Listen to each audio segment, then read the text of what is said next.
Welcome to the 2022 ACC Softball Championship on ESPN. It all boils down to one game as we join you from a very sunny and warm Pittsburgh, Pennsylvania. Clemson, for the second straight year, is in the championship game, taking on Sydney Sherrill and the Florida State Seminoles. Val Cagle and Clemson eliminated the #1 seed and regular season champion Virginia Tech Hokies yesterday to get here. That was a pitcher's duel against Emma Lemley, the terrific freshman. Very different story. Florida State blew a 5-0 lead to Duke and eventually came back and won that game to set up this championship. And we welcome you to Pittsburgh. Pam Ward, along with former multi-time All-American at Arizona, Jenny Dalton-Hill, Jalen Johnson, will be joining us shortly. And Jenny, you look at the contrast of these two teams, definitely a David and Goliath story. Florida State with so many titles. Yeah, the perennial power in the ACC for sure has been as Florida State. They have 17 titles over the course of their career as a program. They were winning 6 straight before getting knocked off last year by Duke in the semifinals, so they didn't even make it to the championship game last year. This year, back in the championship, looking to regain that crown as the tournament champion. Clemson lost in the championship game 1-0 to Duke last year. They're back in it. Let's go to Jalen Johnson. Well, hey, Pam. Well, the David of this whole thing, the Clemson Tigers, they're only in their second full season as a program, but are making headways in the ACC and across the country. They live by that young blood reputation, but a blue blood mentality. I talked to Valerie Cagle this morning. I said, are there any nerves? And she said, no. We were here last year. We know what it takes. We have spent the same blood, sweat, and tears as everybody else to get here, and we're just going to go out and play our game. Yes, and Valerie Cagle will be in the circle for the Tigers. Leah Logaleo. Is there anyone in the country hotter than this kid right now? I don't think so. The hottest bat definitely in the lineup for Clemson. She's been 3 for 6 in the tournament. All 3 of those hits have been a home run, each one farther than the previous shot. She leads the team with 14 home runs. We will see a unique face in the circle for Florida State. Matt Leonard has gotten the nod. She has only thrown 3 pitches in the tournament. And Pam, those 3 pitches all recorded as hits. For her in the circle, Clemson is going to have to attack the ball down in the zone. She relies on that ball down, but also has a good changeup that sits in the bottom of the zone as well. And she starts Cami Pereira off with a strike. And not a hit. Yes, so far. Matt Leonard, her first year at Florida State, first 3 years, she was a Redbird at Illinois State. That's a top hop. The ball got away from Kalei Harding. Florida State is the best fielding team in the nation percentage-wise. And when it comes to a play like that, Matt Leonard, who is in the circle for Florida State, is the usual first baseman. Kalei Harding has been playing out in right field, has a really good arm, and as a first baseman on a ball like that, you've got to get those shoulders behind it. Block that ball, knock it down. You cannot simply give it the ole, because now Clemson able to get a runner on first. And that has been scored in error on Harding, who, yes, is usually out in the outfield. So a good break for Clemson to start things off. Yeah, the #1 fielding percentage in the nation, not just in the ACC. This team commits so few errors. So a very uncharacteristic play to start this game. Only their 28th error of the season. And now Mackenzie Clark comes to the plate, known by her teammates as Pie. And we hear it's because she likes pie. Loves pie. Clemson, the #5 seed. Florida State, the #3. John Rittman, named head coach in November of 2017. Terrific career at Stanford, also with USA Softball, and just their second full season. He's got them back in the ACC championship game. And as Ed Svita has pointed out, that Mackenzie Clark's average is almost pi at 311. If you keep taking it out to the decimals, I think it would hit it. That's just the 1,000th mark. Needs to be up a 3 more points. And Lonnie Alameda, the legend, the head coach for Florida State, in her 14th season, won the national championship 2018, and almost got another one last year. so close. Was able to win in the first game of the championship series over Oklahoma.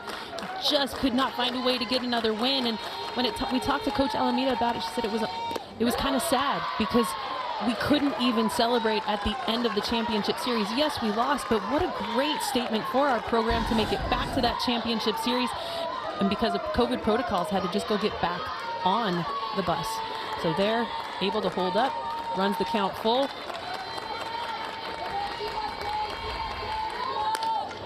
Sydney Sherrill, the Defensive Player of the Year for the third time this year in the league, and Kalei Harding can't come up with it. An issue at first base for Florida State already in this game. She didn't. And Pereira came back to touch the plate.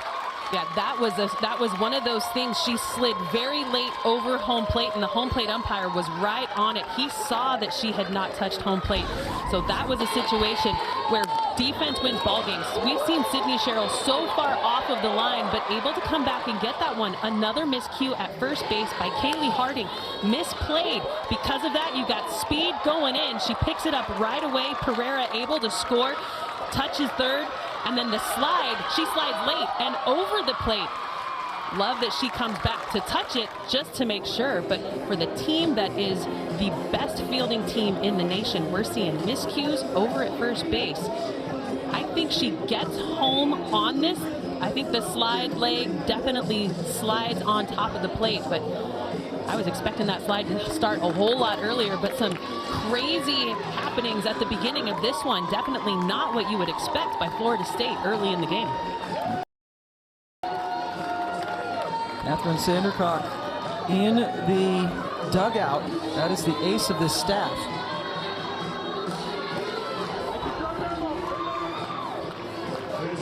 And already activity in the bullpen. Danielle Watson, who actually picked up all 3 wins against Clemson in the series when they played in the regular season. All 3 of those wins coming in relief. Yeah, Danielle Watson, a very good pitcher for Florida State. We've seen her in the tournament already. But the thing that I am a little concerned about with seeing Watson in the bullpen is she's a rise ball pitcher. She likes to throw the ball up in the zone. We've seen how the ball has flown out of this ballpark. It is a short porch here, 200 all the way along, all the way around from left, center, and right.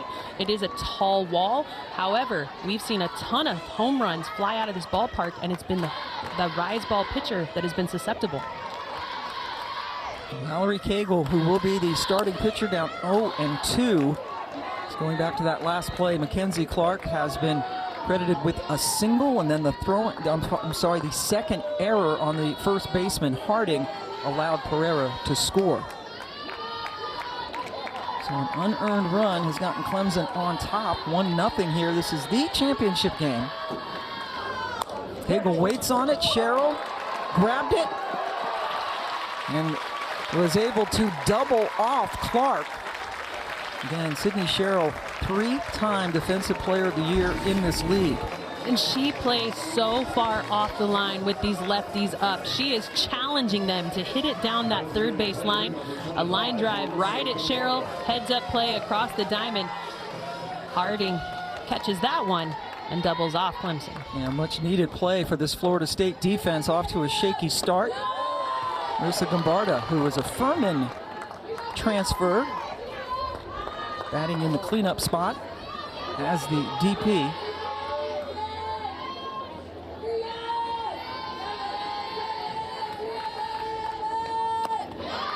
Well, and Pam, we've already seen some pretty big miscues in this game. Those errors at first base, totally uncharacteristic of Florida State, and also a base running error by Clark over there at first base to get doubled off. I mean, this is not what we expect out of these two quality teams. I know that Val Cagle told Jalen Johnson that she's not nervous, but I would think, and you played at the highest level, there's got to be something going on, some kind of nerves. If you don't have butterflies in your stomach in a game like this, there's something definitely off kilter, because this is a big moment. Gombarda swings through as Leonard tries to settle in. An unearned run. Leonard, the surprise starter. We assume that the leash will be pretty short for her. We already have seen activity in the bullpen. But Pam, in her defense, I'm going to say that Mac Leonard has done nothing wrong in this game. She has rolled ground balls. She's given her defense opportunities to shine. They just have come up lackluster. That's what's allowed the run to come around. Mac Leonard is not the issue in this inning. Should have been out of this inning. As I said, in there because she can induce ground balls. 2-2 with 2 away, and now nobody on base. Lombarda up the middle. Blankenship, the starting shortstop, throws her out, but a couple of errors lead to the first run. When it comes to defense, you expect Florida State to be on point, but a couple of errors in the first inning has given Clemson a chance to get on top.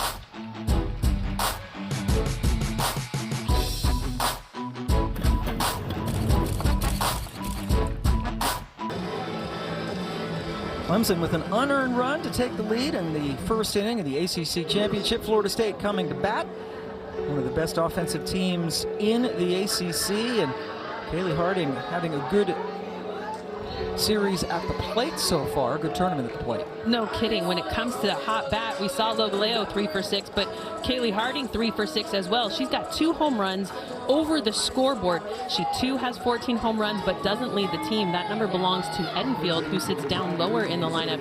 She's got 16. Harding against Clemson in the 3-game sweep went 4 for 10 with a home run and 4 runs driven in. Valerie Cagle starting for Clemson. No surprise there. Definitely not. She is a power pitcher, and she steps into the circle with a lead, and we've seen her be very efficient in the circle.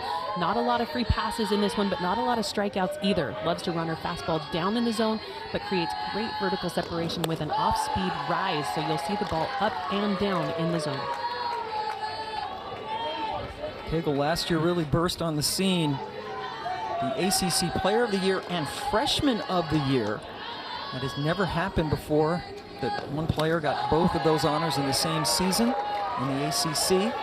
Numbers down a little bit this season, got off to a slow start, but Clemson played a really difficult non-conference schedule. Not only was it a difficult non-conference schedule, but then they come into conference play and have to play all of the top ranks. 3-0 pitch just gets in to the strike zone for Kaylee Mudge, who's been leading off for the Seminoles. Went 2 for 4 yesterday with a couple of runs driven in that crazy game against Duke. Pereira boots it. So Pam, I think what we're seeing in this game is just a case of the uh-ohs. I mean, just when it comes to starting a game like this, that first ground ball sometimes can emotionally set you off because you haven't been in these pressure-filled situations in an entire season. This Clemson team was in the championship last year. That's a routine ground ball at Cami Pereira that just gets mishandled, and so Florida State starts with pressure on first. Error on Pereira. Now Sydney Sherrill comes up. Sydney Sherrill is the doubles queen, right? She's leads, has the ACC record for career doubles, had the game-winning double yesterday. The active career leader in the NCAA with doubles. And that's a solid single right up the gut. First 2 on for the Seminoles.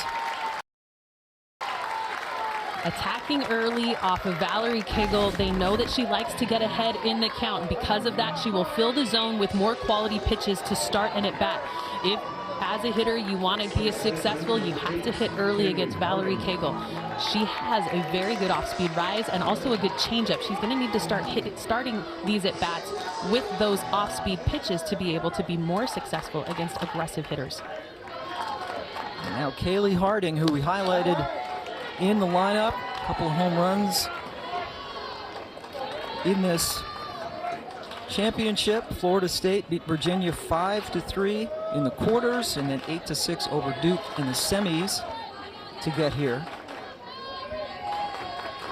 And Millie Thompson is throwing in the Clemson bullpen. And Pam, that was a really good changeup. Millie Thompson has a much different look than Valerie Cagle. I mean, when she comes in, she's got a rise and a drop. changeup, throws very similar speeds, but she throws her changeup at 3 different speeds, so a much different pitcher. Harding still is hot. Mudge waved in, and Florida State ties the game.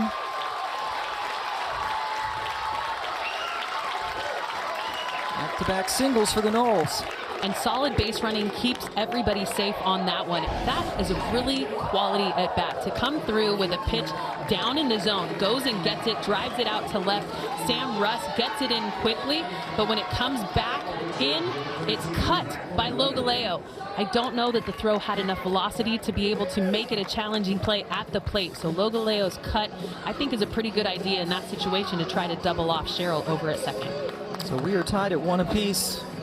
Both teams have scored unearned runs. Last year's championship game, Duke won 1-0 on a wild pitch. It was Cagle and Peyton St. George locked up in that battle. And now, some concerns with Cagle. And I don't even know that they're concerned. She's just getting squared up. But you would expect that against a team like Florida State, who has figured out their offense. Last year in the championship tournament, they were still floundering, trying to figure out how to score runs successively. They were coming in and not hitting the long ball like they had in years past. And so figuring out how to use small ball and speed and just stringing first little singles together, they couldn't figure it out at that point. They didn't do that kind of success until they got to the postseason. That kind of success and that redefinition of who they were offensively got them all the way to the championship series at the Women's College World Series. Now Mac Leonard, the starting pitcher, facing off against Cagle. Leonard, when she's not pitching, is the usual starting first baseman. And I'm thinking Kalei Harding, she's got to be feeling good. She's got an RBI single, getting that run back that was because of her 2 errors out in the field in the first inning, top of the first. Well, that's the way you like to respond, but she's not going to be able to get over those for a little while, I don't think. Leonard swinging through. And in softball, we play a game of failure, so there's going to be a lot of failure in our game. Florida State does not have a lot of failure defensively. However, to be successful, you've got to flush the pass, move forward, and so Harding's going to need to look to that hit and stay optimistic looking forward. 1-1 pitch. A wild pitch that bounced in sends both runners 60 feet closer to home. This pitch is an off speed and it just bounces in. It's about a 30-foot ball to the plate. Easy pickup by Cheryl. Very aggressive base runner, sees the ball in the dirt and takes off immediately. So now a 2-1 to Leonard with first base open. Abby Vieira doing the catching today. Home plate umpire Robbie Guest. We have umpires on every base, a replay official as well. Set up over the center field wall in the soccer stadium press box. Now the 2-2, another low one. Well, in this situation, you need to attack Mac Leonard. She has only 1 hit in the tournament so far. She's 1 for 6 coming into this at bat, and right behind her, Devin Flaherty has been hot. 3 for 7 with a home run. So this is the hitter that Cagle needs to attack. Full count on the way. Leonard sends it down the first base line. And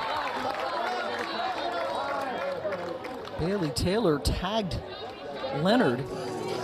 So in this situation, when you are running to first base, you are not allowed to take any steps backwards. If that happens, it resets your runners. So in this, it will set the runners at third and second back to third and second. Check out what Leonard does. It's a ball down the first base line, and instead of touching the bag, Bailey Taylor comes at the hitter, Leonard. Leonard takes several steps back, and check out Taylor picking it up right away. As she takes those steps back, what it does is it sets the runners, resets those runners where they started. Taylor says, hey, she backed up, and the runners will be reset. But now the runners are coming home. Devin Flaherty, you referenced it, she's hot. And 2 more runs cross the plate.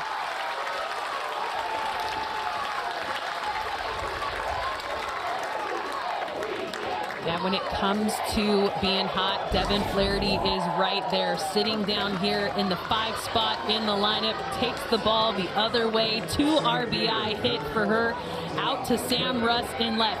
Not a lot of velocity on that throw, and because of that, Bailey Taylor, who has shifted over to be the cut in that situation, cuts the ball off, thinking that it won't reach the plate in time, and keeps the runner from going to second. But here, speed puts her there anyway.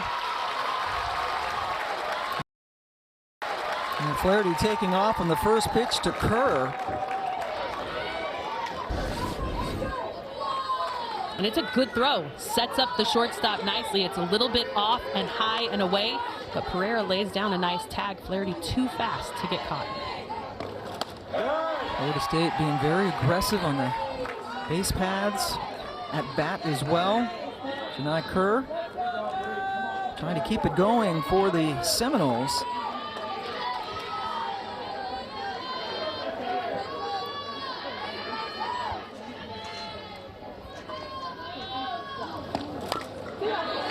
Low pitch, got a piece of Vieira, the catcher. Get it up a little. Come on.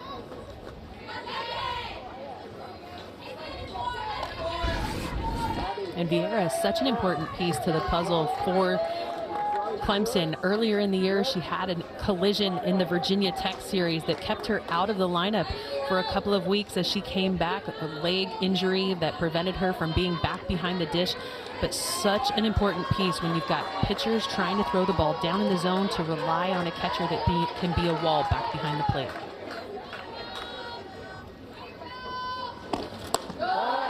And a 3-1 pitch on the way to Kerr, with Flaherty over at second.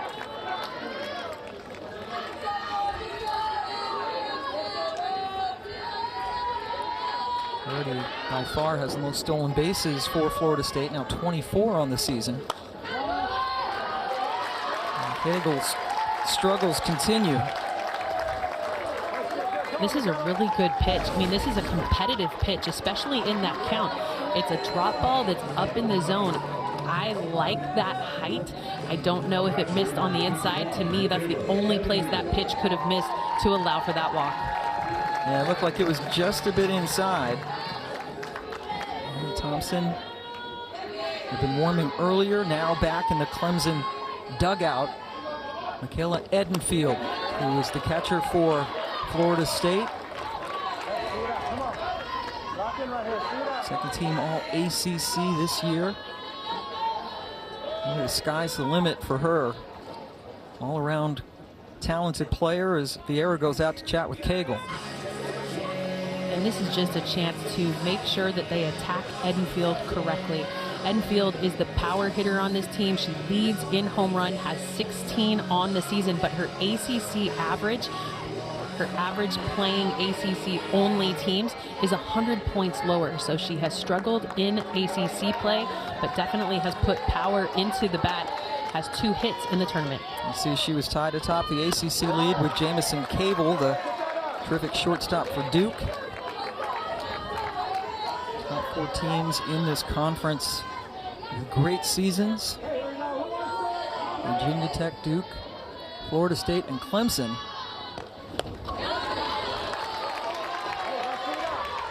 When Edenfield has big shoes to fill, she's trying to replace Anna Shelnut, who had been a staple for Florida State back behind the dish for so many years, had taken them to the Women's College World Series. So big shoes as a freshman to have to try to fit into. That's a big strikeout, much needed for Kegel. First K of the game. We've not seen a ton of strikeouts by Kegel at the end of the year. That drop ball down in the zone starts about knee high, but that 12-6 spin takes it down below the knee, gets the swing and a miss.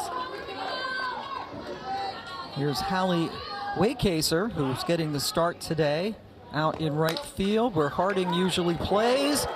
And this time Maddie Moore couldn't handle the grounder cleanly. By the time she picked it up, Flaherty was already at third. And what you're seeing in that play right there, Maddie Moore was trying to make the play before she had secured the ball. So it's a ground ball near the bag. She thinks she has it and then tries to take the reach, but it rolls just beyond the glove, has to pull the foot to get the ball. Florida State, aggressive base running puts pressure on a defense because of their speed.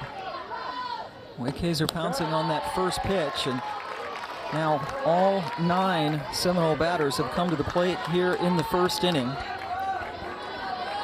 Brooke Blankenship getting the start this afternoon. Yep. And we have 2 errors now for each team. That was an error on Moore in the last play.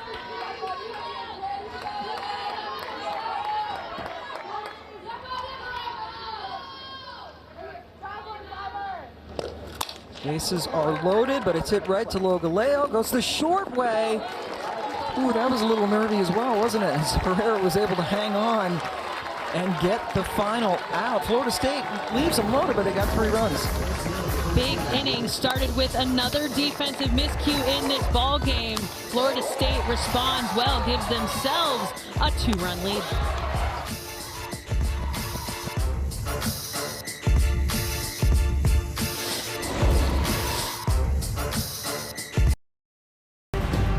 ACC Softball Championship is brought to you by Popeyes Louisiana Kitchen. Love that chicken from Popeyes.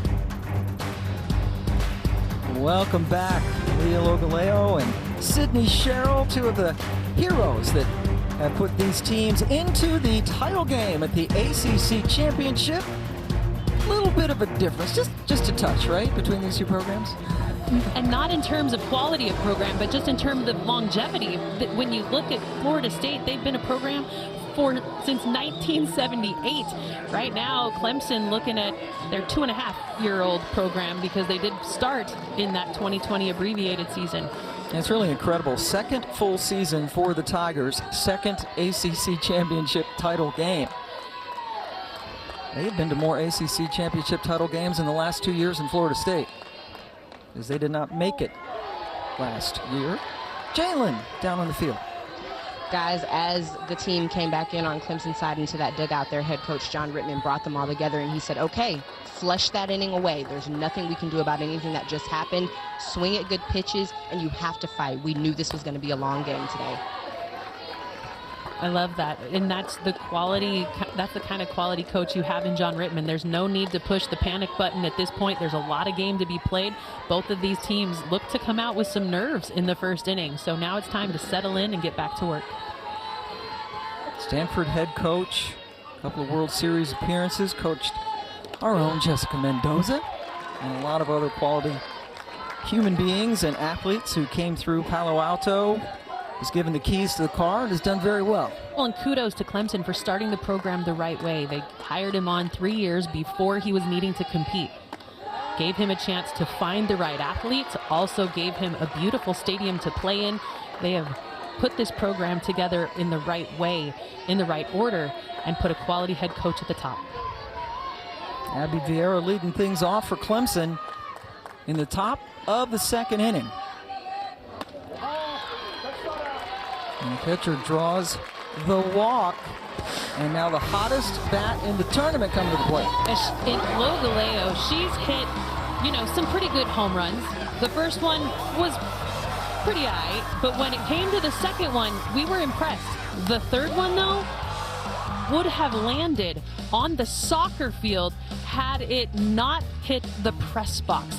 That was the farthest shot that we have seen hit in this tournament, and I was speechless when it happened.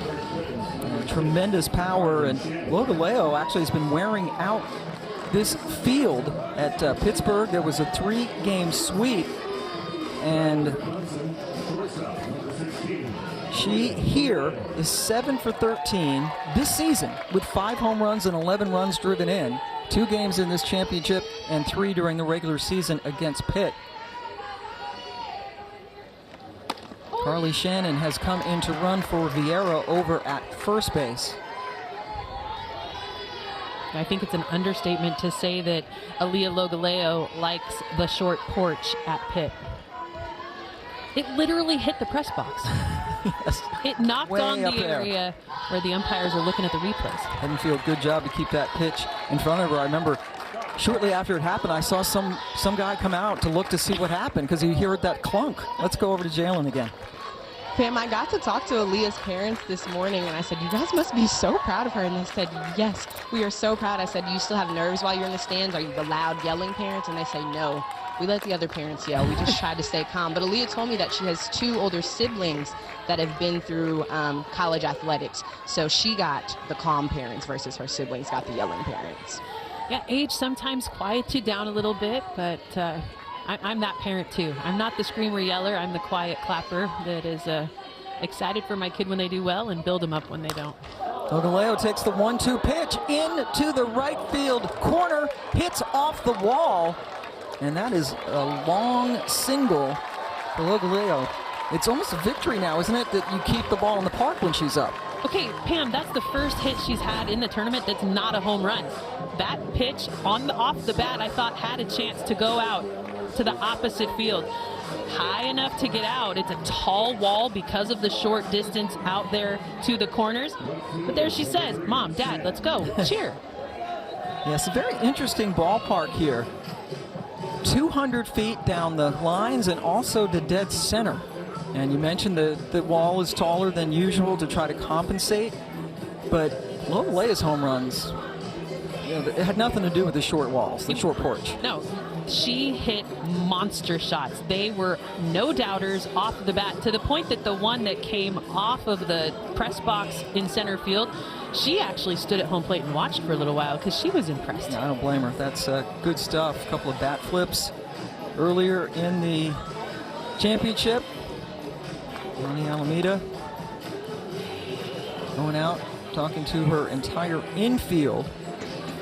When you talk quality coaches, you also have to talk quality people, and that's exactly what Lonnie Alameda is. She's not a coach that gets too ruffled. She comes out into the circle in this moment to just quiet down her defense. She knows that they have the best defense in the country, solid in that stat, but now they just got to settle in and get the outs. Sam Russ showed bunt. Russ coming over to Clemson after her undergrad career at NC State. She has set all sorts of stolen base records.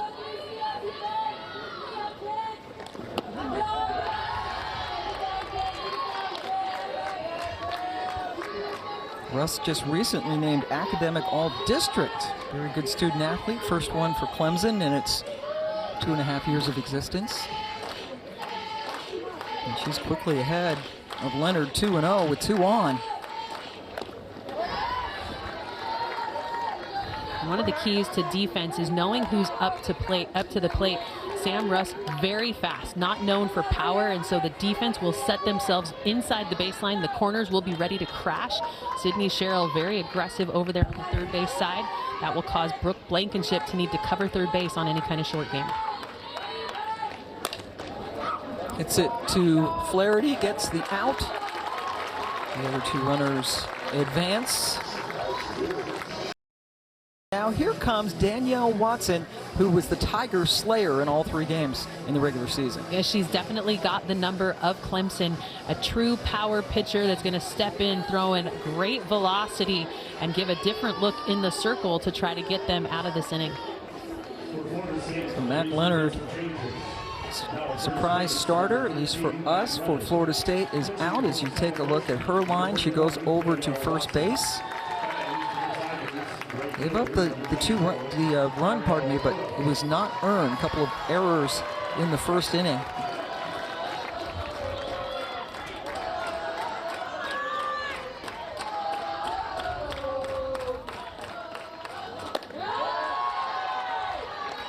When it comes to Watson in the circle, she's going to throw right around 70 miles an hour. Locates her fastball, but it has natural upspin, so she spends more time in the top of the zone. Throws a rise ball too, but a little bit slower. Lots of spin, and has developed a changeup this offseason. Ariel Oda, the number 8 hitter, the first batter that she faces. Kalei Harding is now in her customary position out in right field for Florida State. Leonard, as we mentioned, goes over to first. And Watson now pitching.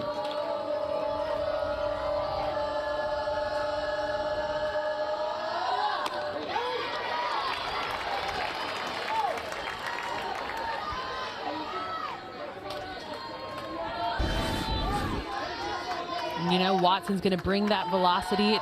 Pitch on the outside part of the plate, gets a good call on that one. And when you enter a game, you've got to extend the zone and figure out where the umpire's going to call. But Watson doesn't have a lot of time to settle in with runners at second and third. Just one away. That one sails high. Watson, third team all-conference this year.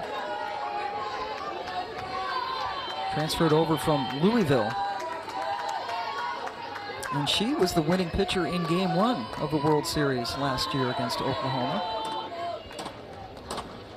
So she's been in pressure situations before. But this is a 3-1 pitch now to Oda. Took all the way, and the bases are loaded.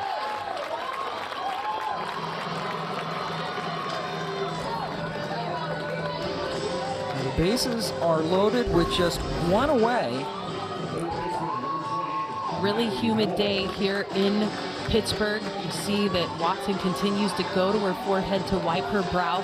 She's gone to the dirt a couple of times. She does not have a rosin bag out there in the circle as of yet. So we're seeing that maybe a grip could be part of the problem in the circle. And now Maddie Moore, the freshman, sends one high, foul, and playable. The tag by Shannon, the pinch runner, comes in to slice the lead to 1. In that situation, Maddie Moore executes her job perfectly. A situation where you just need to lift a long fly ball. You see the tag box there in the bottom of your screen. Over there, you cannot leave until the ball touches the defender or the ground. And so leaves with just the right amount of time to secure another run. And 2 away, runners on first and second for Cami Pereira, who started things off. The first of 2 errors by Kalei Harding over at first base in the first inning.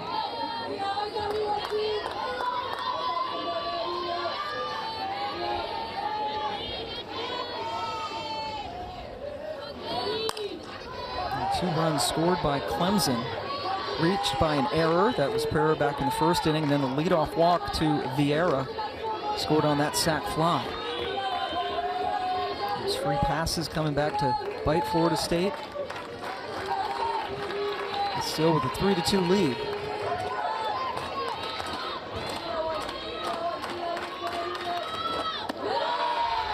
That was a floaty change. Yeah, you know that that changeup is going to be necessary in this game. There's some hitters on both sides that definitely can settle into their legs with strong, powerful swings and punch this ball out of the park. So a changeup will disrupt a hitter's timing and definitely be needed in the circle for both teams. And Pierre with a hefty cut.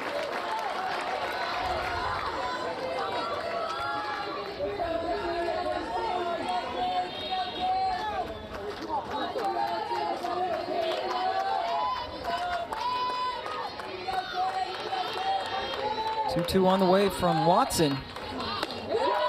And another full count.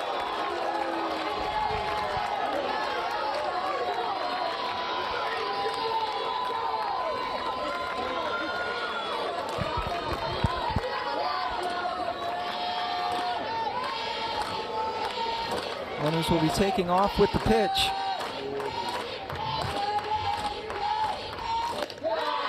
Goes in high. So 2 of the 3 batters that Watson has faced in this inning, she has gone to full counts, and both of them have drawn walks. Yeah, ball at the top of the zone has given the walk, and it brings up Mackenzie Clark, a hot hitter in the lineup for Clemson. She's able to drive the ball out of the park. She's got 11 on the year. Clemson has 63 long balls as a team. And wore out Florida State during their series. Saw some of the handiwork. It was a series sweep for Florida State, but Clark had a good series. And the player nicknamed Pie has the dishes full. Oh, I see what you did there. Terrible. Already has a single in this game. And a chance now to put a crooked number up on the board for this inning. Does just that, right down the line. Cheryl was playing off of it at third. Pie comes through with a 2-run double. Well, and what do you do when a pitch comes in that meaty or that big on the plate? You take a big hack. You get the barrel around, and we've seen Sydney Sherrill playing so far off the line, challenging hitters to go ahead and get that one down the third base line. Mackenzie Clark takes a big bite out of that one, drives it down the line, and gives Clemson a lead. The Clemson coming up with 3 runs, countering Florida State's 3 in the bottom of the first.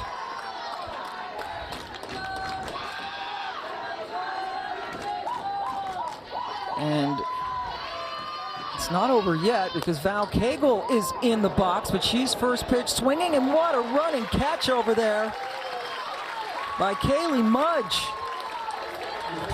Ends the inning, but Clemson puts 3 on the board to take the lead. And some movement in the bullpen now for Florida State as Catherine Sandercock will pick up and warm up. And Sandercock just 1 loss on the season. That was to Virginia Tech, the regular season champion, who lost to Clemson yesterday in the semifinal. Kalei Mudge ended the last inning with a fine running catch of a Cagle fly ball to end the last inning. Reached on an error and scored on Kalei Harding's RBI single back in the first. So far, in just an inning and a half, 7 runs, 6 hits, 4 errors, and then 9 outs. Cagle fields it, throws her up. And Florida State able to go all the way around the lineup last inning. So Kalei Mudge, for the 2nd time in a row, will lead things off with a much different result. Last time put a little pressure on the defense and made an error at second base to start off the inning, but that one, Cagle able to rein it in. Cheryl got a single in that first inning. 3-run first inning.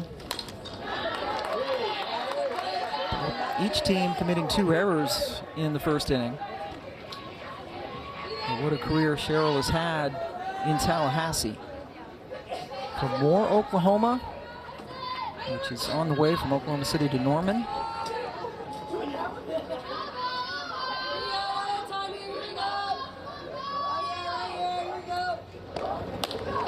Counting the regular season matchup in that 3-game series against Clemson, Cheryl is now 5 for 10 against the Tigers this year. And before the game, Pam, you were talking about how you think it might be her 10th season on campus.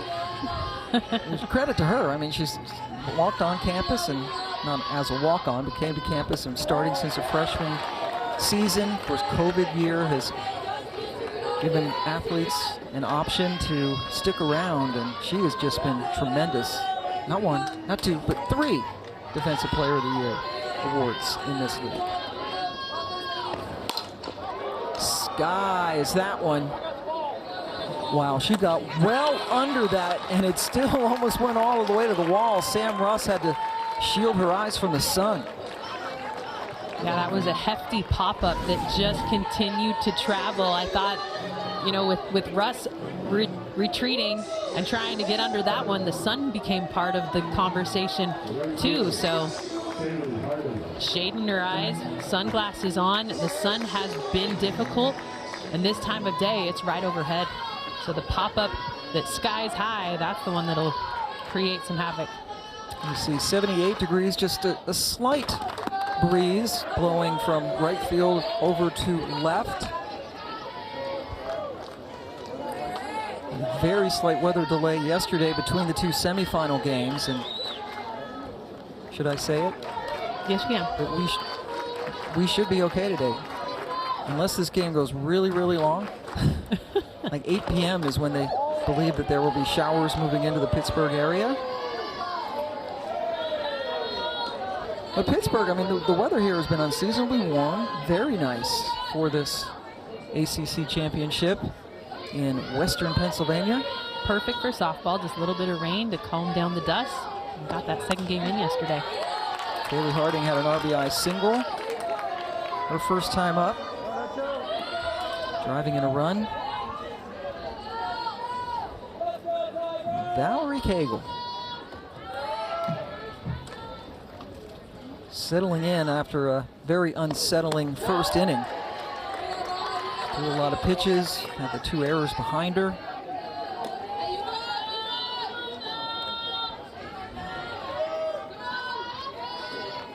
Seems calm, but we've seen her, she can be an emotional player. Big stage right now. Kalei Harding sends that one to center field and hits the pit sign. Harding with a home run to dead center. Ties up the game.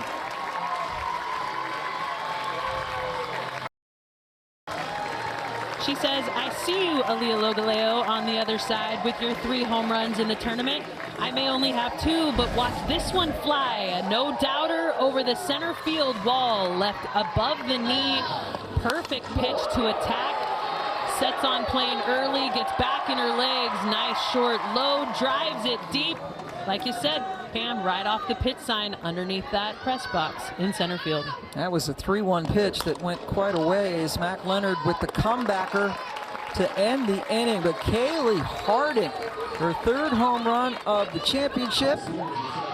We've seen runs in every half inning. We're tied at 4. When it comes to a pretty swing, Kalei Harding's got it.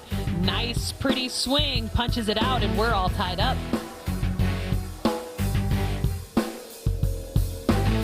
Beautiful afternoon in Pittsburgh. Championship Saturday.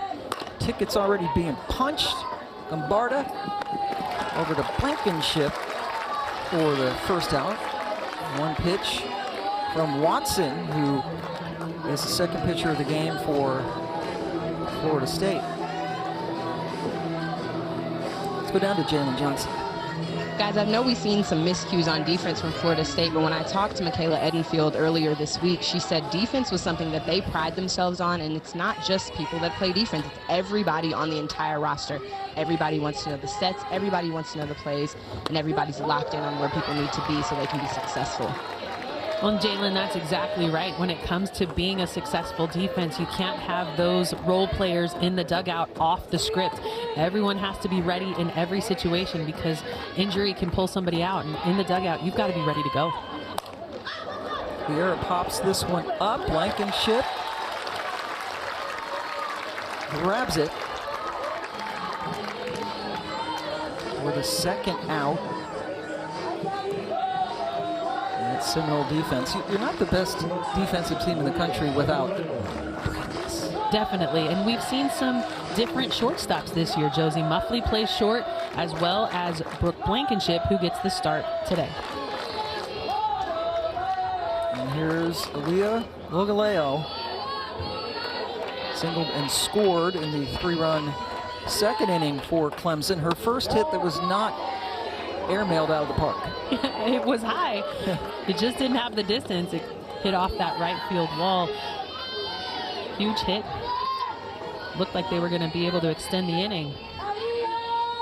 Logaleo fists that one into center, and another good catch. Kerr with a good beat on it. A 5-pitch inning, and finally we have a side retired in order. An exciting start to this championship. Who is going to come out the victor? Right now, we're all tied. It is Championship Saturday. We're here in Pittsburgh, and congratulations, UCF, Jen, right? The best team all year in the American, showed it with a big win over South Florida. We got this Clemson, Florida State, ACC. The Big 12 comes up at 3 Eastern time on ESPN2 with teams other than Clemson and Florida State, Oklahoma State, Oklahoma, And the SEC, how about Missouri? Huge, huge win, beating Tennessee to make it to the championship game in the SEC. Yes, where they will take on the regular season champion Razorbacks of Arkansas. Courtney Deifel done such a good job with that program. I know you're a big fan of hers, yes. Pam. But that's going to be a great game, watching Larissa Anderson take the Tigers against Courtney Deifel's Razorbacks. We have a 4-4 game here in the bottom of the third inning, and Flaherty takes the first pitch from Cagle, points it over into right field. She had a 2-run single in the first inning, and adds that. Well, Flaherty sitting in the 5 spot in the lineup is almost like a second leadoff for Florida State. With Mac Leonard and the big bat that she's been swinging, Flaherty comes in with more speed, great average, such a good hitter in the heart of the lineup for Florida State. 5 hits already in the first quarter of the semi, and then 2 today, for a total of 5 for Flaherty. Here's Janai Kerr, first pitch swinging, being aggressive against Cagle, and Clemson turns the double play. Very nicely done. Kerr has good speed. Really pretty 6-4-3 double play. That's textbook. Gets a nice candy hop over there at short. Logaleo, quick little feed to Pereira, over to Taylor, and they got 2 outs in the inning. Nice job to erase the base runner. A candy hop, what does that mean? It's sweet? Yeah, nice. Right into the glove. Don't have to do too much. About waist high. Man, those are nice. Yeah, just what Cagle has needed. She's had base runners in every inning, and now Edenfield steps to the plate.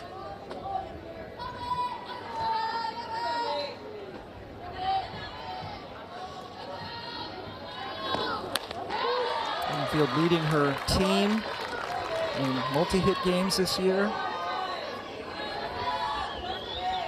Second team all conference.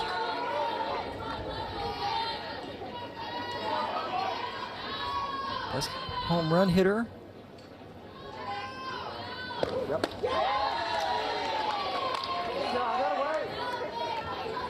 Lonnie Alameda jokingly says she's a 4.5 tool player, just needs an extra step speed-wise to be considered that 5 tool player, but such an important part of the team coming in this freshman season for her, back behind the plate and with a big power bat. That one's just fouled on the third base line.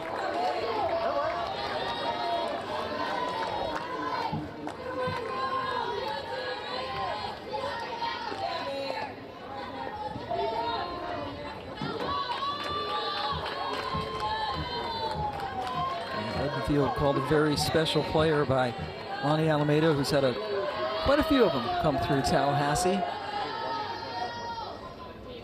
Just a youngster, a redshirt freshman. Yeah, she's been a power hitter since high school. She had 28 home runs in high school, so has already eclipsed that halfway mark in her first season as a Seminole.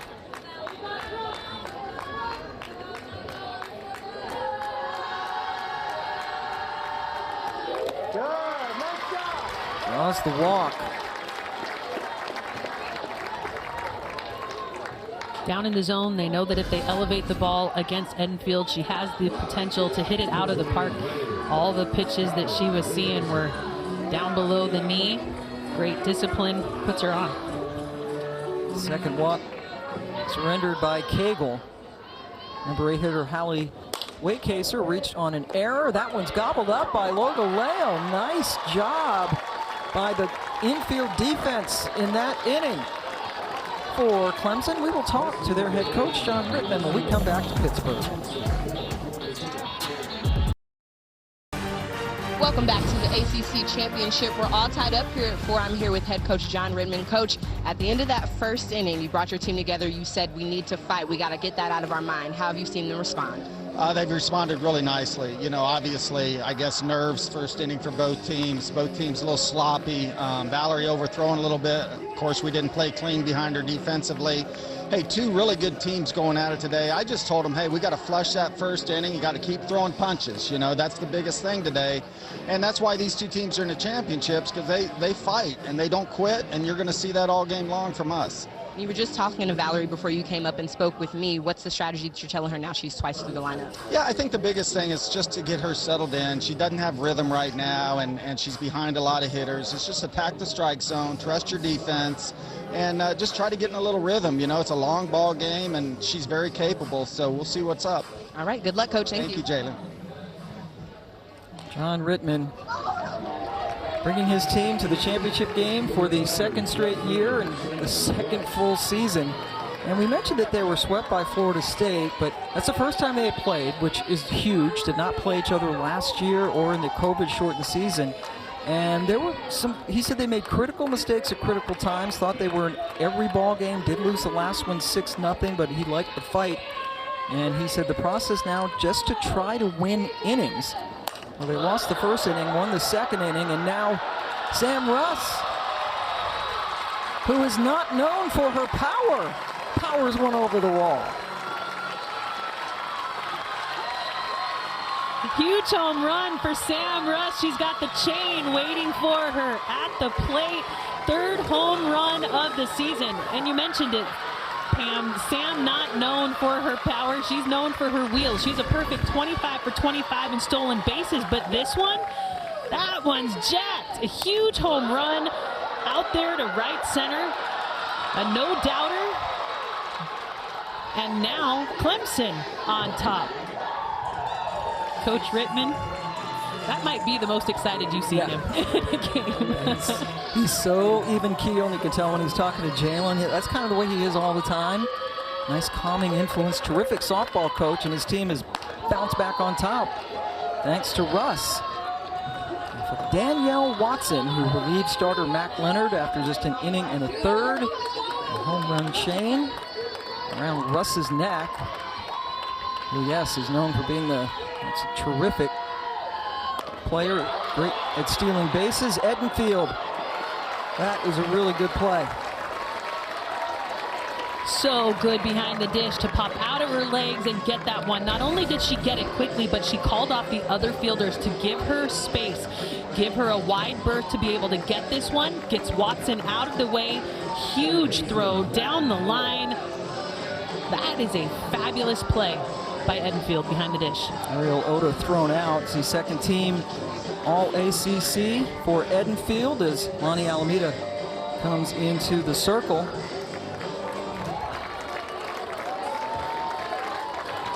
And here comes Catherine Sandercock, and there's the Florida State fans in front of us, and they are applauding mightily. They're happy to see their ace come in. And I think that also was an applaud for Danielle Watson in the circle coming out. Yes, she did give away the home run, so it is time to get a drop ball pitcher back in the game.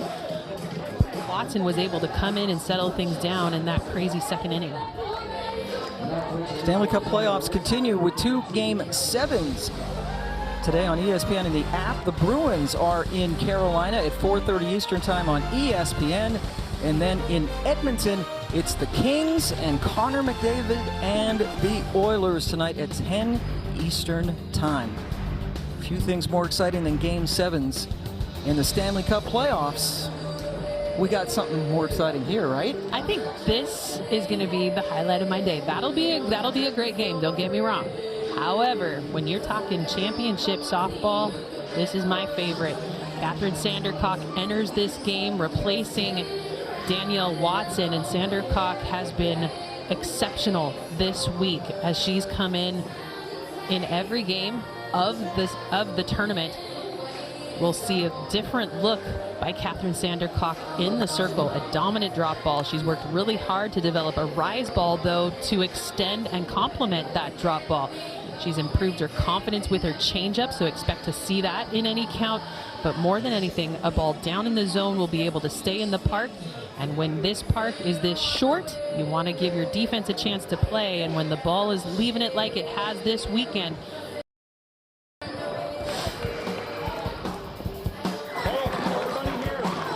This is yesterday in the semifinal win against Duke when she came in to relieve starter Danielle Watson.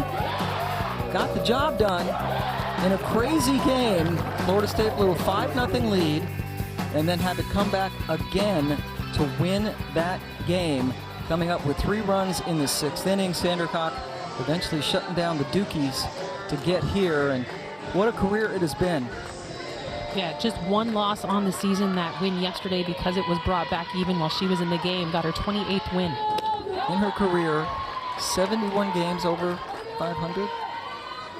That's not too shabby. Not bad. Lone loss this year for Kat was to mighty Virginia Tech, the regular season champs who Clemson bounced in the semifinals yesterday. So Maddie Moore, the first batter that Sandercock faces. Number 9 hitter, had an RBI sac fly in foul territory back in the 3-run 2nd inning. And that win yesterday by Clemson over Virginia Tech was the highest upset over a ranked opponent that this young club has ever had. The number 2 team in the nation, Virginia Tech, going down. Sandercock very calmly throws her out. Their previous best was against the University of Washington, top 5 team. They got number 2 yesterday.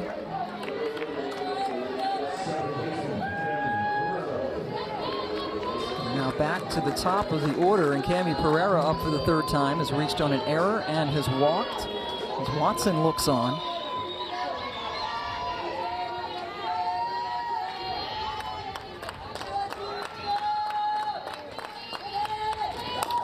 Another one. It was a foul ball off of Pereira's foot.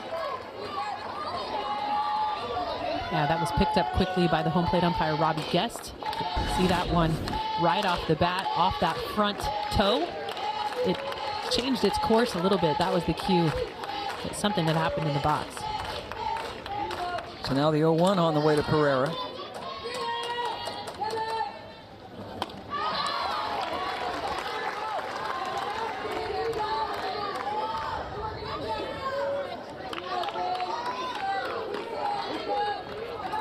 Cami is going to go to medical school in July. Deferred that so she can come back and play 1 more year of softball. Said she never thought she would do that, but gosh, she just loves the game. And it was last year she had to sit out for COVID protocols, and during that time off she realized how much she was going to miss the game when she didn't have a chance to go back and play. It was that experience that then extended her and gave her a chance to reach out to that medical school and say, can I defer? They said yes, and we now get to see her as a Tiger this year.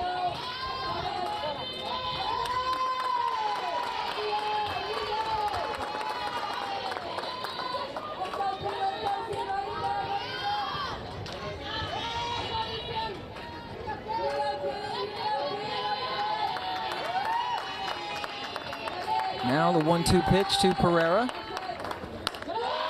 Upstairs.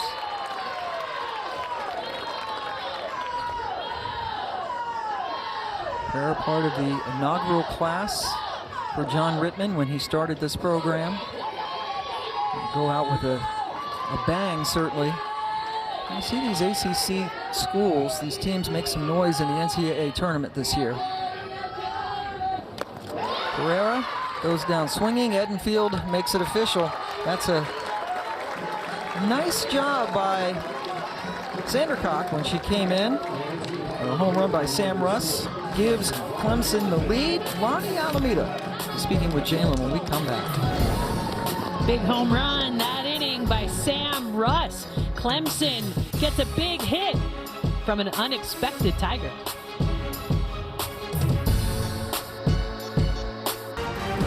Welcome back to the ACC Championship, where Clemson is on top of Florida State 5-4. I'm here with head coach Lonnie Alameda. Coach, we have Kat in the circle now, but there was a specific reason that you didn't start her today? I mean, it's a good hitting team. It's a good hitting park. Everyone's pitched a couple games, and so just trying to get 21 outs and figure out the best way we can. Now, your team's been very aggressive on the base pass, very aggressive at their at-bats. How does that fit into the game plan coming into today? Yeah, I mean, Kegel's a good pitcher. I'm sure Millie at some point will get in there. She's a good pitcher, so you got to attack good pitchers early and, put the pressure on the defense. So, 3 days of playing some good softball, everyone's feeling a little bit. So can we, out-pressure and then make them play a little defense and throw the ball around? All right, well, good luck, Coach. Thank you. Thank you. And when it comes to that decision, I think you and I were both prepared to see Sandercock start this game, but decision lies in the lap of that amazing coach, Lonnie Alameda, and went a different direction. And she set up a pinch hitter. It's Kalei Culp.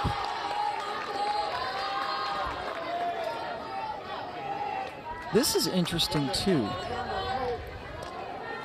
Jennifer, right? Yes. Coming up here for Blankenship, who is the starting shortstop. Culp with a couple of dramatic home runs. Had one earlier in this championship. And then hit one to conclude the series sweep against Oklahoma State. Comebacker. And Kegel, when she gets those comebackers, she grabs the ball, a little glance at the runner or at the batter, like, I got you. Yeah, and it's not a glance like, where are you? It's a glance of, oh, I see you. I see you. I got you next time. Settling in after giving up 3 runs in the first inning. A couple of errors behind her, however, and then the home run by Harding. They gave Florida State, or pulled them even, pardon me, 4-4. There's Mudge in the top of the lineup. Valerie Kegel has just been so good. Her numbers a little bit elevated this year in terms of ERA, and down in batting average, but that's simply because there's a lot of scouting reports and video on her now. So teams are able to prepare for her in a much better way. They're able to figure out what she'll be throwing, attack her better in the box. So while those numbers are a little bit off of last season, she's still 52 career wins in the circle and 39 combined home runs. Where's that number 72? Originally, because she wanted to hit 72 on the gun, that was done, but now she's got lofty goals for that number 72. Yeah, she wants to get 72 career wins and 72 career home runs. And so on that journey, she knows that that's only been done by one other player. Lauren Hager at Florida was able to pull off the 70-70 combo. She wants to be the first one to hit 72 of both. And a full count to Mudge in the leadoff spot as usual. And now it's Vieira's turn to complete the strikeout. Let's go down to Jalen. You guys, I asked her about that 72 and 72 goal, and as soon as I asked, she started smiling. I said, do you want to know where you are? I have your numbers in front of me. She was like, no. Since we're so close to the postseason in uncharted territory, she didn't want to focus on her own numbers, but if y'all want to know them, I have them. It can be our secret.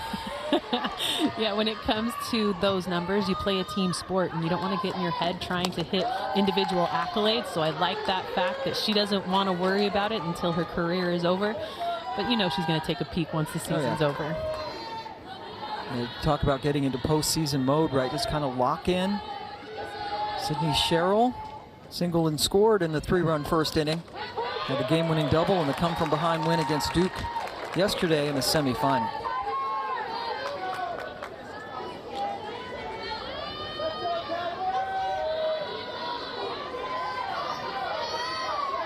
We'll go already at the 60-pitch mark. Only threw 74 yesterday. And it really was a fun game to watch, wasn't it? We called it. Emma Lemley, the terrific freshman for Virginia Tech, outdueled by Kegel. 4-1 Clemson win.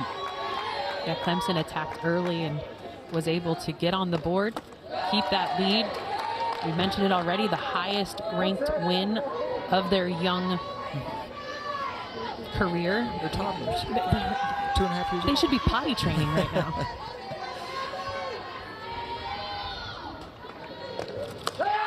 That is a strikeout, and Sydney Sherrill knew it. Back-to-back strikeouts, just 3 overall for Kegel. back-to-back at the top of the lineup. Sits down Mudge, and Cheryl fills the bottom of the zone. Had extended the ball up early and gets her looking to get herself out of the inning.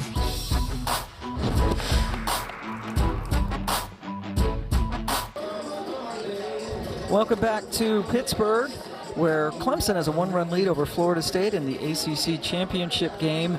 The ACC, the entire conference, is honoring Lauren Burnett, who is from this part of the country, a Western PA kid from near Pittsburgh, the very talented JMU catcher who tragically took her own life just a few weeks ago. And we've seen these ribbons, Jenny, really not just here but all across the country, softball players honoring purple for JMU and green, which is the color for mental health awareness. And knowing that Lauren Burnett grew up near this Pittsburgh area, just a great nod to not just her and the JMU program that was cut short this season. They ended up canceling their season before the end traditionally. And when it comes to mental health, these softball players go through so much, and social media has been such a pull.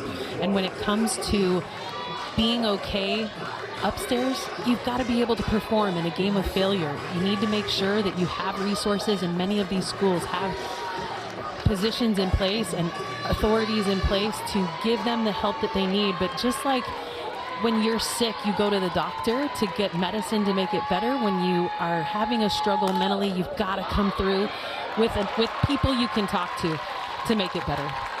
Pi Clark with another good at bat, glanced off the glove of Blankenship, who re-entered after being pinch hit for in the last half inning. A sharply hit ball right back up the middle and off of the glove of Blankenship. Typically this is a ball that will get gloved up and it's going to be recorded as an out, but here Blankenship, it glances off the fingers, not able to come around and glove it up. It does get recorded as a hit to lead off the inning.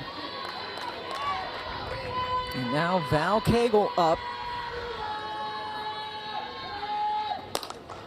First pitch swinging, Flaherty gets the lead runner.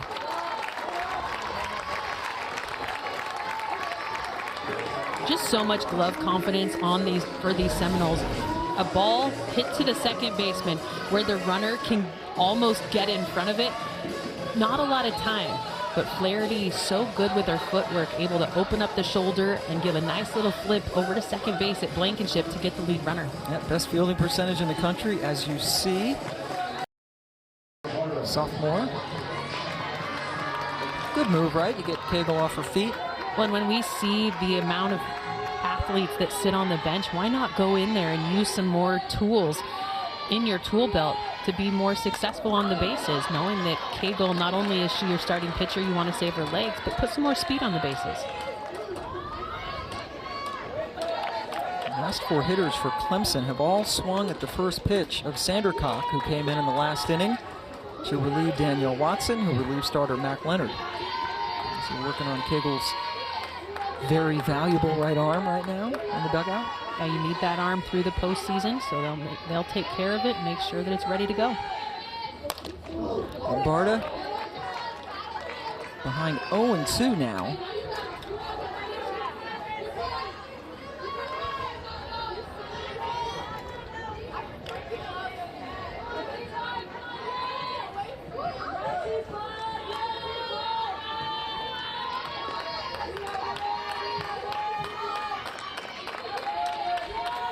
Lombarda has grounded out twice to Blankenship at short in this game.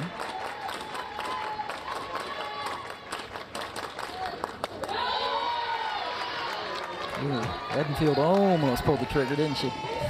You got to be careful with how often you throw down. Sometimes that glare over to first will give a base runner a moment of pause, but definitely the pinch runner Houston a little aggressive on that lead. Well, Mac Leonard is a really good first baseman. Got over there to cover.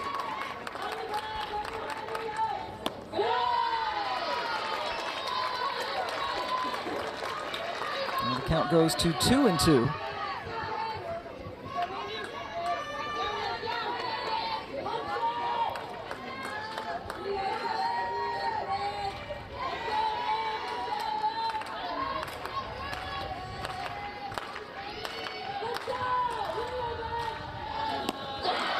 And Barter goes down swinging.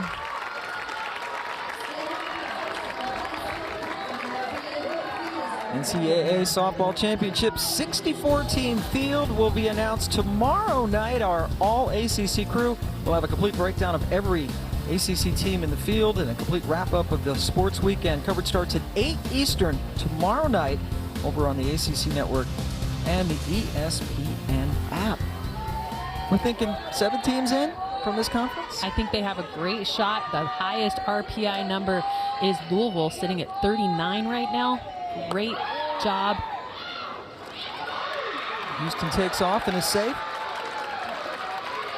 Lots of speed on the bases for Clemson, and they know that one run is not going to be enough to sit on. So Houston, good lead, and the second baseman, Flaherty, is the one that's covering up on this one.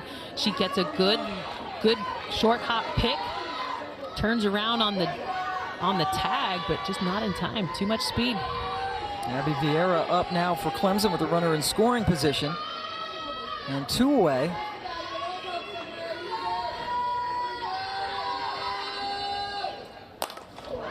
Sends that one into short left field. Mudge grabs it for the final out of the inning. Just 9 pitches needed by Sandercock to get back into the dugout. That's what they're playing for, the ACC Championship. Florida State coming up, down 1.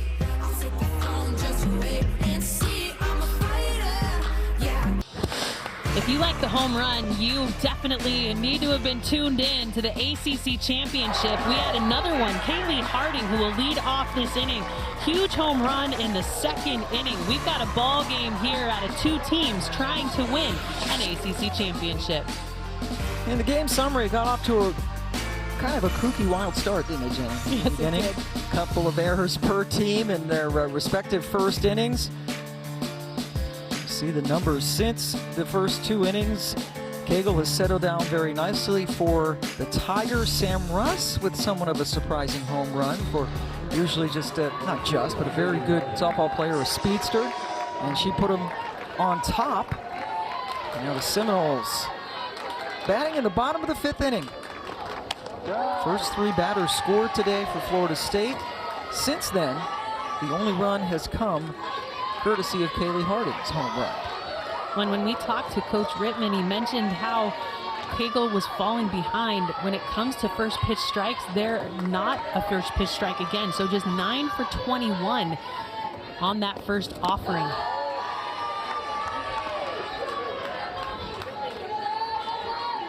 Harding having a good ACC championship at the plate. And as you see, she's just 1 behind Jamison Cable and teammate Michaela Edenfield for the most home runs in the ACC this season. So many home runs, and there have been a ton in this championship tournament. I mean, so many blasts. And they're not just little home runs that squeak over a 200-foot fence. These are going over the scoreboard. These are hitting the soccer press box that's directly behind, in front of this field, out in center field. I mean, just monster shots. The first day, our camera operators, we had 2 of them that almost got plunked. Florida State dugout was chirping as they did not like the call on the pitch before that they thought was a ball. Instead was called a strike. And there you take a look at the fence, 200 all the way around. I think we've only seen a couple that kind of snuck over the fence for the entire championship. Most of them, you're right, they've been rolling. Yeah, you put a 300-foot fence up, these ones would have cleared it. 2-2 now to Harding. Full count with Mac Leonard on deck. Harding 2 for 2 today, RBI single and the solo home run.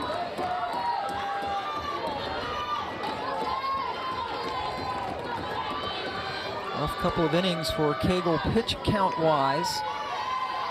With the exception of Harding's home run, has done a good job of keeping them off the board. That hit Harding in the foot on the full count pitch. St. Louis, hometown of Jade Johnson. Down on the field. See what she did there? Yeah. Baseball mad St. Louis. So Harding, after getting hit by the pitch, on base for the 3rd time today. All 3 times she's come to bat. She's gotten on, and now Matt Leonard was the starting pitcher today. Just joined us, lasted an inning and a third. Danielle Watson came in. Now Sandra Koch pitching for Florida State. Leonard looking for her first hit today. There's Sandra Koch trying to keep cool in the dugout.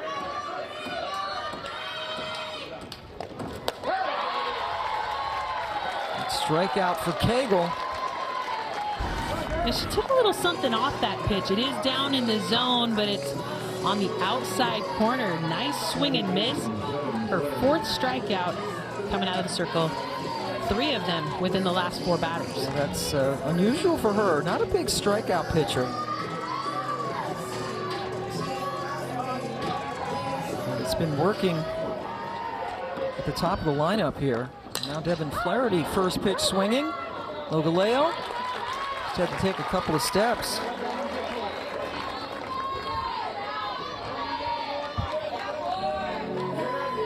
So Harding getting hit by the pitch to lead off this inning. Now strike out and a quick pop-up. Cagle close to getting out of it. Center fielder Janai Kerr has walked and grounded into a double play today.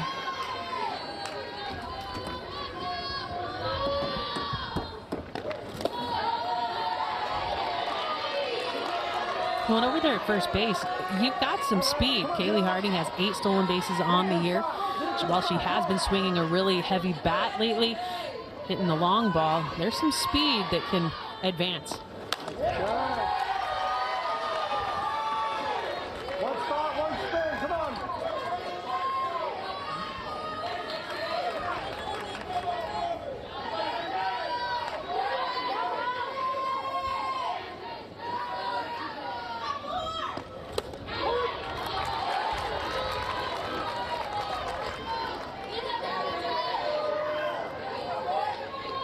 2-1 now to Kerr.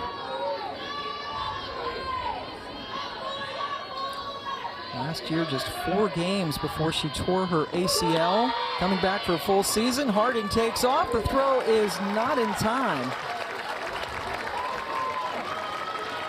The Eagle swoop because of the stolen base. You know that she has wheels, but they were just waiting for the right time, and I like the look that she gives to home plate to see if Janai was able to do anything with the pitch. Sneaks one in, 9th stolen base of the year. 9 out of 10 and a 3-1 pitch on the way to Kerr.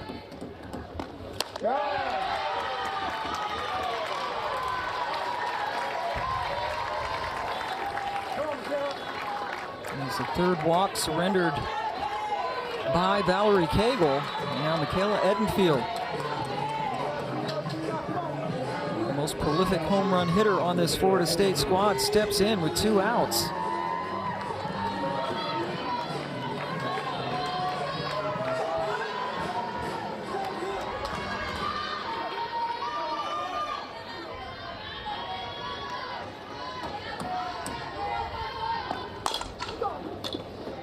Logaleo ends the inning. As Edenfield went after the first pitch herself, they strand 2. Cagle and Clemson still up by 1. Who unfortunately hurt her landing foot and has been unavailable. Very unfortunate for Duke, still having a heck of a year. Yeah, they had to pick up a transfer that would help them out this year. They did lose to Florida State yesterday in the semifinal, but expect to see them in the postseason with the potential of hosting the first round. For sure. And Logaleo, who has 3 home runs in this tournament, squared up the bunt on the first pitch from Sandra Koch.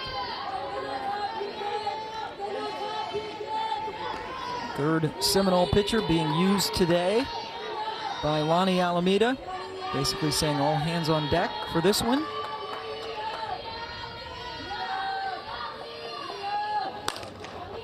Sydney Sherrill with a rare miscue. Yeah, it's not often that you see a ball come off the glove of Sydney Sherrill. She may be out of position and the ball can get by, but rarely does the ball find leather for Sherrill and it doesn't get reined in. And because of that deflection, Blankenship over there at short, unable to come back and get to it. So another one misplayed by the infield. It will be recorded as a hit, but usually you see that ball anytime it's close to Cheryl, she sucks it up and spits it out to first. And Wogaleo over at first now for Sam Russ, who last time up hit a go-ahead home run, just her 3rd homer of the season. And when you've got a hitter like Russ, it's so exciting to see them have that long ball. But when it comes to the next at bat, you can't try to swing for it. That is the recipe for getting a pop-up. So in this mode, I would like to see Sam Russ maybe put some short game down and use her wheels. 5 of the 6 innings now, Clemson has gotten their leadoff on. Let's go back to Sam's last at bat. A ball up in the zone, and that's the easiest one to take out of the park because you can get on plane so early, drive through the ball, no doubter over the right field wall. Finishing up her softball career at Clemson after being so good at NC State. That finds the hole. Flaherty dove for it but couldn't get it. So the first 2 on after Russ's single. And usually you'd like to see your lead runner take a bigger round around the base. But over there, Wogaleo knows exactly who got that ball out in right field. Kalei Harding has a cannon for an arm. If she even tried to think about advancing, she would have been gunned out. Harding really good out there in right field. And now 2 on, nobody out. Here's Ariel Oda. Long look down at the 3rd base coach's box to see if they wanted her to bunt, and the answer apparently was yes. Takes it for a strike. Yeah, Oda still looking for her first hit in the tournament. Was hitless in game 1 and game 2 here today. Did get the walk in her leadoff at bat against Danielle Watson, the first batter that she faced out of the circle.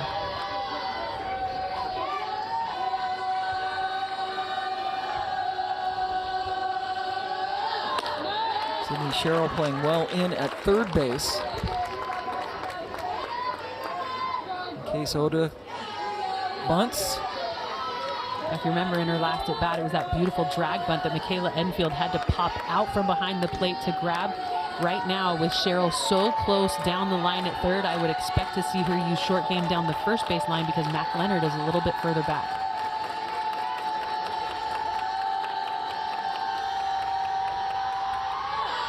Pops it up, Sherrill got it, and collides with Edenfield.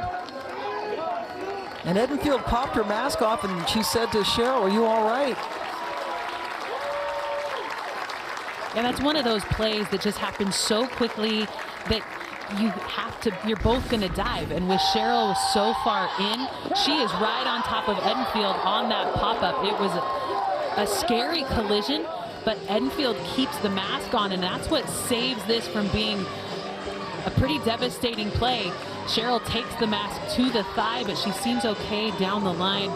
A big out, but both of them checking on each other right away. Edenfield apparently none the worse for wear. That's the kind of defense that Seminole fans have seen from Sherrill throughout her career. And a big first out. Now Sherrill goes to 2nd. They can't turn it. Moore going after the first pitch. Reaches on the fielder's choice. And some may wonder, why doesn't Sherrill just retreat and get the lead runner at 3rd base? Well, when it comes to double plays, Florida State's so good at turning that 5-4-3, but too fast down the line. Maddie Moore able to beat it out, keep the inning alive, and now 60 feet away, Clemson from scoring another run. Runners on the corners now 2 away as we go back to the top of the order, and Cami Pereira been on base a couple of times. Struck out her last at bat, first time that she is seeing, pardon me, the second time she is seeing Sandra Koch, who struck her out in her last at bat.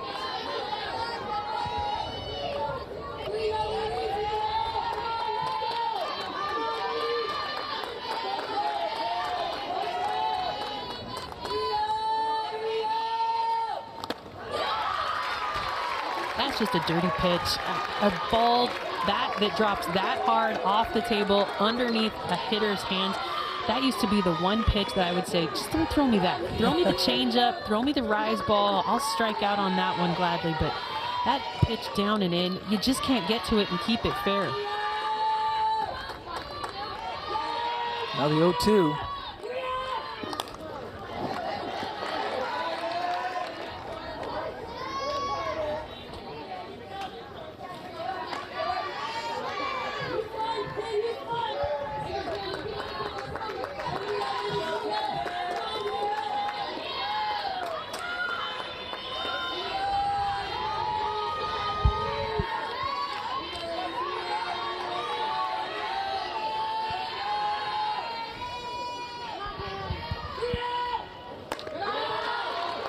No throw from Edenfield as Moore takes off and gets down to second. Sandercock had to drop into a crouch quickly as Edenfield made that fake throw to second base. She forgot that there was going to potentially be an advancement on the bases. Scared herself a little bit.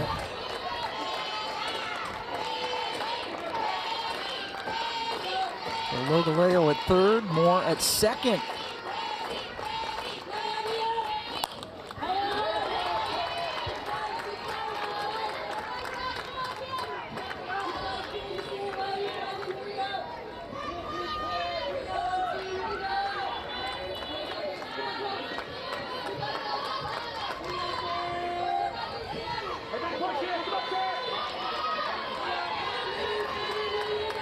Another 1-2 pitch on the way to Pereira.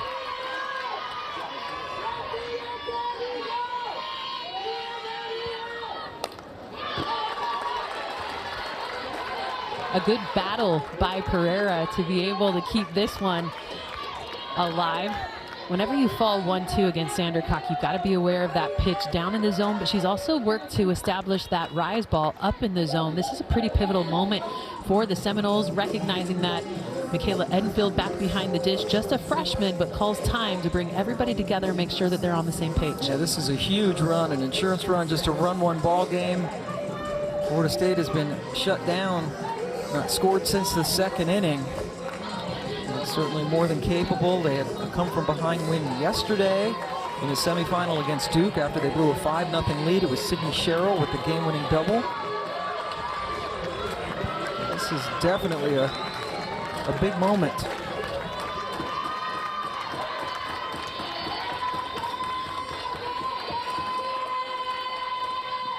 Pereira couldn't lay off the rise.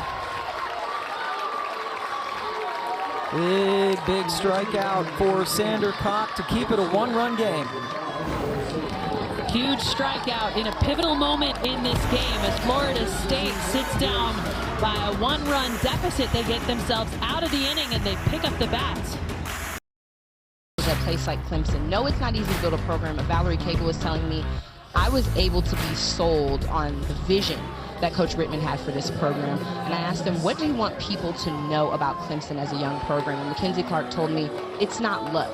We built this program from the bottom up. People have put their blood, sweat, and tears into this, and we have earned our spot by putting in the work.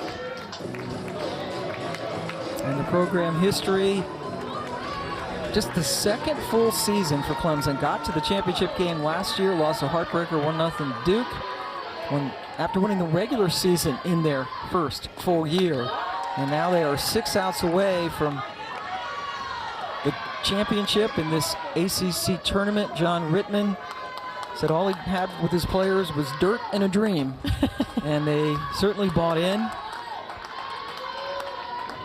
Trying to knock off Florida State. 17 times they have won this championship. They had won 6 in a row before they fell in the semifinal to Duke last year.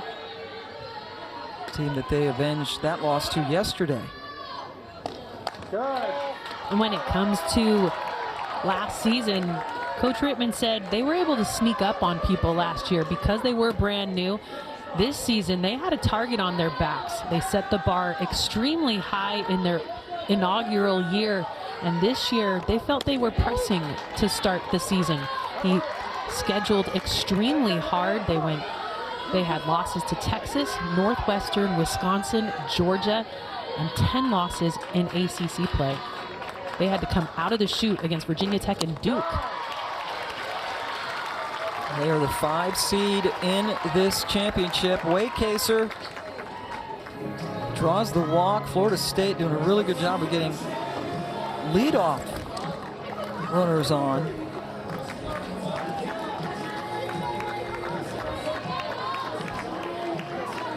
And knowing that they have ridden the arm of Valerie Cagle a lot of this season, she has 14 complete games on the year. Putting some speed on the base pass. Florida State, the pinch runner Amaya Ross, will take over for Waycaser over there at first base.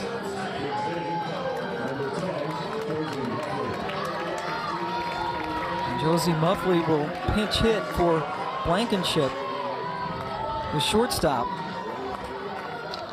And will stay in the game to play short because Blankenship has already been pinch hit for. This is the second time, so she's burned. And right away, Ross takes off. Short throw, got kicked into left field. And speed, getting it done for the Seminoles. Speed never slumps, and Amaya Ross has got the afterburner kind of speed. First pitch, she takes off, and it's a throw that leaks to the other side of the bag, gets onto Amaya Ross, gets to the outfield. She's able to advance 120 feet and now sits on third base, ready to tie this ball game up. Right now, Clemson, nobody out. Taylor and Moore pinching in at first and third respectively. The entire infield in now for Muffley with her first at bat today. Has been platooning over at short with Blankenship, for whom she is pinch hitting.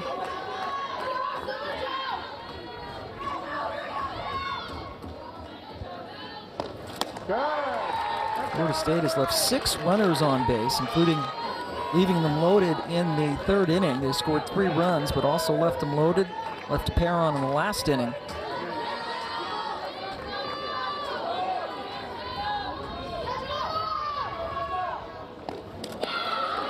Nice job by Vieira to keep that in front of her as it hit the dirt. And Vieira has been so critical in the success of Valerie Cagle. When she was out due to injury, they had to get used to a different catcher.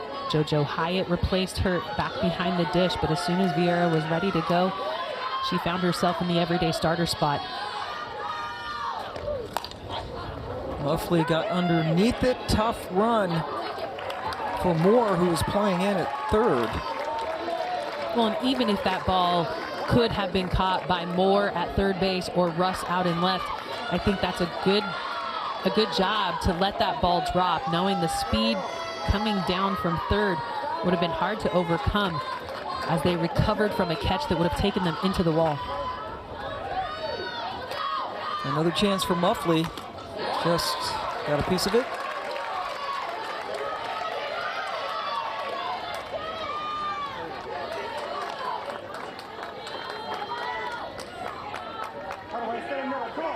After Muffley, Florida State turns over the lineup to the top of the order. It's a unique rally cap, little pre-wrap, Gatorade cup. Rally cup. Like a unicorn. Muffley pops it up. You can hear Galeo calling it all the way for the first out. Got jammed up Muffley. This one got in on her hands, a little bit elevated. Had she been able to get the barrel around on it, that could have been a good sac fly out to the outfield to score that tying run. But because she gets jammed up on the inside of the barrel, it's an easy pop fly for Galeo.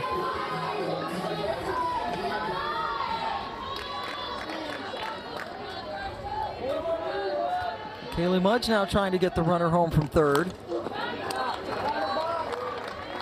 Struck out the last time she faced Cagle, which was back in the 4th inning. First couple of innings, that's when all of the damage was done by Florida State. Just one hit since Harding's home run.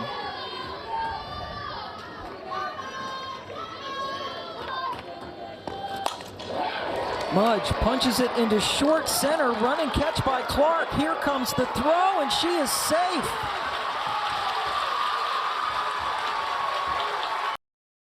The home plate umpire, Robbie Guest, had his left arm out, signaling obstruction at the plate. So regardless, she would have been protected into home. It's a ball that is in shallow center field. Mackenzie Clark gets to run hard on this one. Delivers a pretty good throw into the plate. But there the left arm goes out, signaling obstruction, and gives the tying run to Florida State. Beautiful advancement off of some miscues by Clemson. Stole the base, and the throw that went off her foot, so she was able to go over to third, and then scoring on the sac fly by Mudge. We're all tied up at 5 apiece now in the bottom of the 6th inning. Sydney Sherrill up with 2 away, nobody on.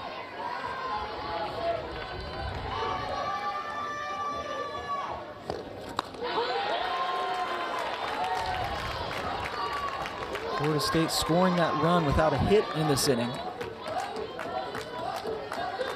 Leadoff walk to Waycaser. Leadoff walks too often come back to bite you, and it has here with Clemson.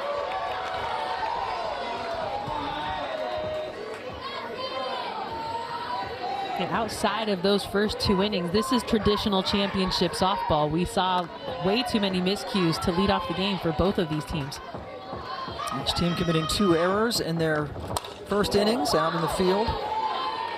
Clemson could only score once, Florida State with 3, but then a 3-run second gave Clemson the lead.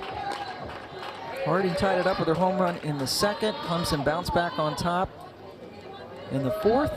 And as you just saw, Florida State has tied it. Rally Cup working. 1-2 to Sherrill.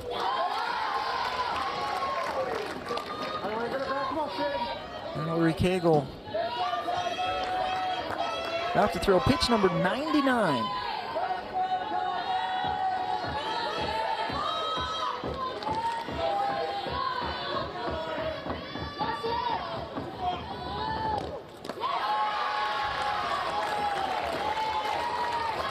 And pitch number 100 will come on a full count to Sherrill.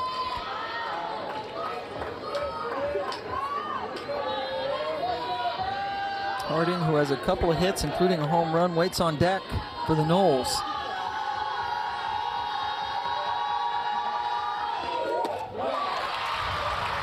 Lost her. And that brings up Harding.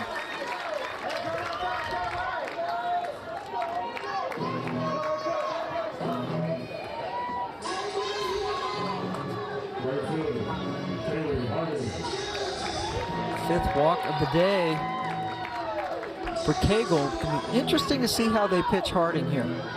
Yeah, Millie Thompson not in the bullpen, so Cagle looking to finish out this inning and potentially this game with no relief in the bullpen warming. Thompson had been up earlier in that crazy first inning.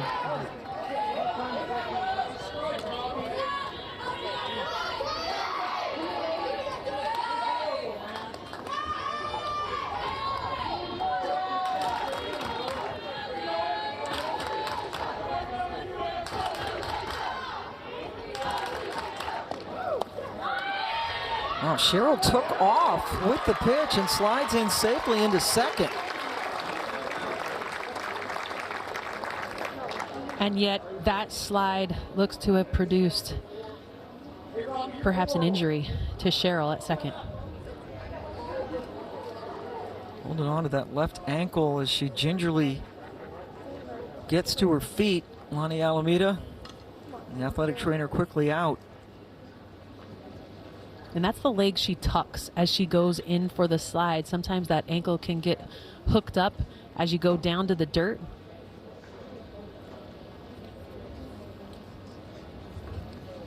This would be a terrible loss for Florida State. And I would venture to say, my boy, first off, it's you can hear a pin drop in this stadium. It is so silent. Quiet.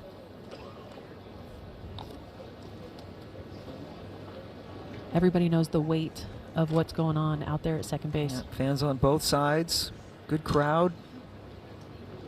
Sandercock looks on, and I was just going to say that Cindy Sherrill's going to have to be really hurt for her to take herself out of this game. Oh yeah, one of the grittiest players on this team, but if she's not 100%, she's the winning run. So I would expect to see them maybe put in a pinch runner, knowing that that ankle may not be 100%, but the entire crowd applauding. Yeah, even the Clemson fans, nice showing. Yeah, you're right, because Cheryl could be pinch run for her, and then we put her back in the field. Well, and it happens when she goes across the bag at second base. It's the tucked leg, but the ankle gets hooked up with Logaleo's foot as she goes through. Just a little bit of a hyperextension as she went through. Luckily, not too bad, and gets her 9th stolen base of the year. She is in scoring position now for Harding. And they're going to put her on after running the count to 2-0. I think they were pitching around her anyway. Now they're just making it official.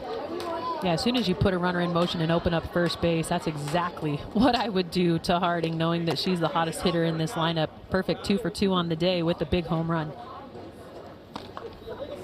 It's hit by a pitch and stole a base the last time that she was up. And so the issue that you're having here is when you get into intentional walk defense, as a first baseman, you come down the line, and we saw that Bailey Taylor set herself up in foul territory, which is not allowed, and so they just needed to reset her before they pitch the next pitch. And home plate umpire Robbie Guest all over that, and now here comes Mac Leonard, who did start this game as the pitcher. Switched over to first base after an inning and a third, and she is 0 for 3, struck out against Cagle the last time she faced her. 2 on, 2 out, tie ball game, bottom of the 6th inning. Cheryl represents the lead run over at second.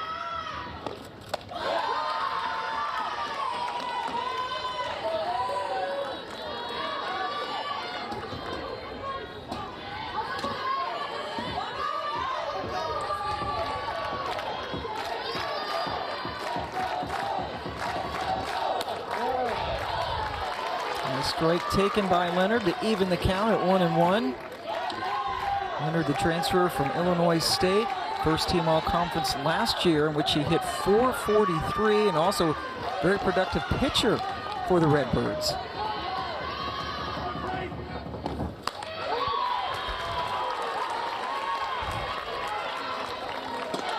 Those are big pitches, Pam. I don't know what she's sitting on. Those were the pitches that she needed to attack, and now she sits herself in a hole against Cagle, who has a lot of different tools in her tool belt.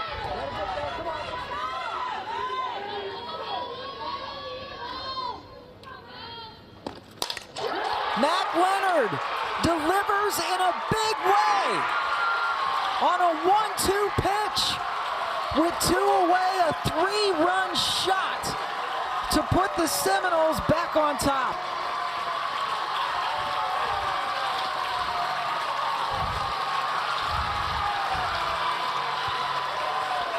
Okay, I guess that's what she was waiting for, that pitch, because the 2 right before it seemed like much better pitches.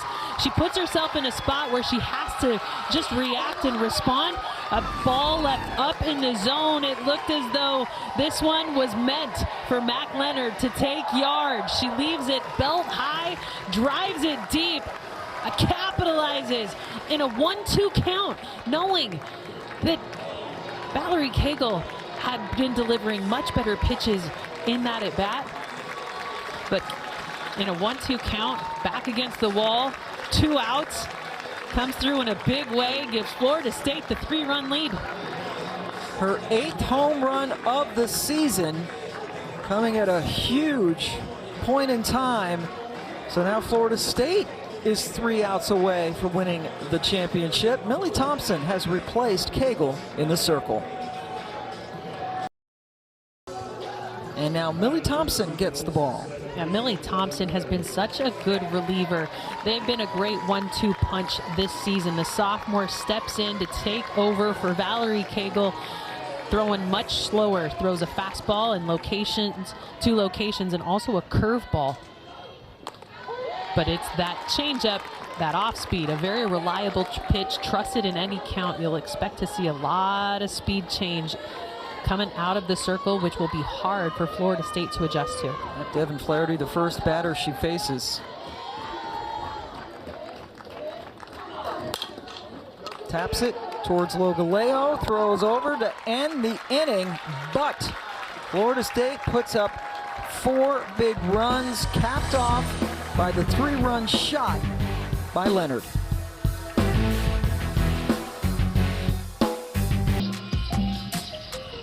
Florida State had 1 hit in the 6th inning, and what a hit it was. Mac Leonard clearing the bases with a 3-run home run on a 1-2 count. And Florida State down 5-4 going into the 6th, now up 8-5. Last chance now for Clemson to try to pull this one out. Yeah, we talked about it in the break, Pam. We don't know why that pitch was so close for Mac Leonard. In a 1-2 count, that ball should be off the plate, a mix of speed, and it was left like you call a cookie. It was a cookie. A big bite out of that one. Chocolate chip cookie with coconut in it, and Ooh. that thing, yeah. Triple chocolate chip. That's what we're talking about. That thing flew, and Valerie Cagle stayed in the game, now playing first base, will bat second in this inning. Still a very dangerous part of the lineup coming up for Clemson as Kat Sandercock, the 3rd Florida State pitcher, tries to nail this down. Clark, Cagle, Gombarda due up for Clemson. Lost a heartbreaker last year in the championship to Duke, 1-0. 4 outs away from winning this one before Leonard's home run. And by the way, that pitching change where Millie Thompson came in for Cagle, that was the first pitching game of this championship for Clemson. Thompson pitched a complete game win over Notre Dame in the quarters. Cagle went all the way in the semifinal win over top seed Virginia Tech. It lifted after giving up the home run to Leonard. Clark starts it off with the solid single. Her 4th hit of the game. Yeah, after going hitless in their first 2 games, she was 0 for 5 coming into this one. She is unstoppable in the championship game. 3 hits and a double, 4 for 4, and starts the inning off. Clemson not going to sit down quietly in the last inning. A double in the 2nd inning drove in a couple of runs, and now Cagle, after giving up the home run on the 1-2 pitch to Leonard, steps into the box.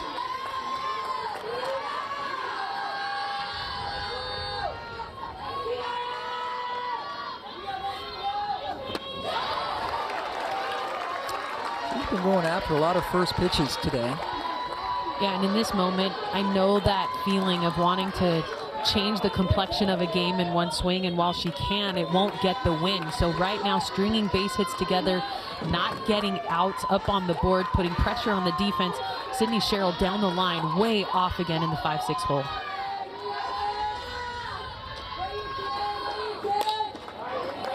They go down 0-2. First team All ACC again this year after a spectacular freshman season last year.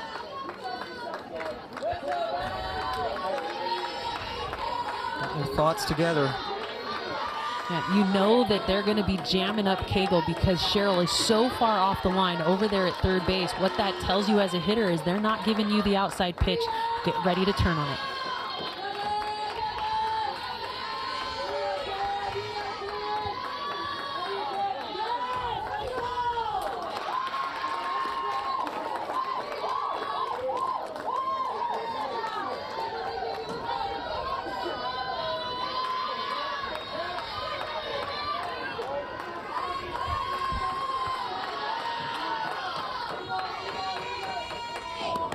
That gets away from Edenfield and allows Clark to easily get down to 2nd base.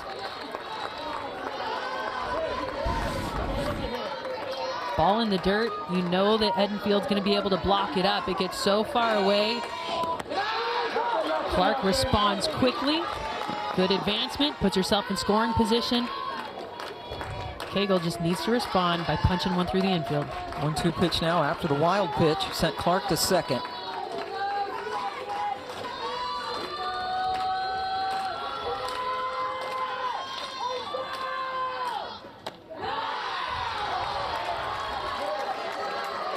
Sandercock wanted that one. But we haven't seen the high pitch being called a strike, and so he's been very consistent back behind the plate. Good spin on it, but that's a good call. If he's a good zone is a consistent zone. So if that pitch had been called all game, yes, I would expect that to be called, but we have not seen the ball above the belt being called a strike by the home plate umpire, Robbie Guest.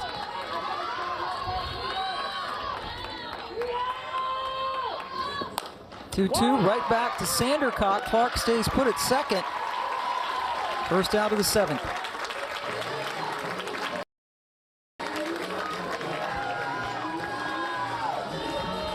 So cool in the circle. Sandercock gets these hard shots right back at her and makes it look easy.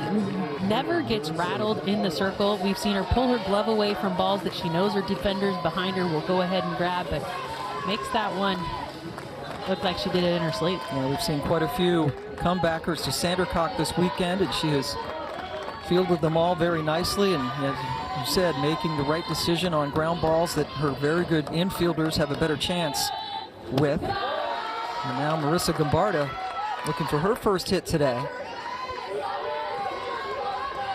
Sandercock struck her out last time she was up.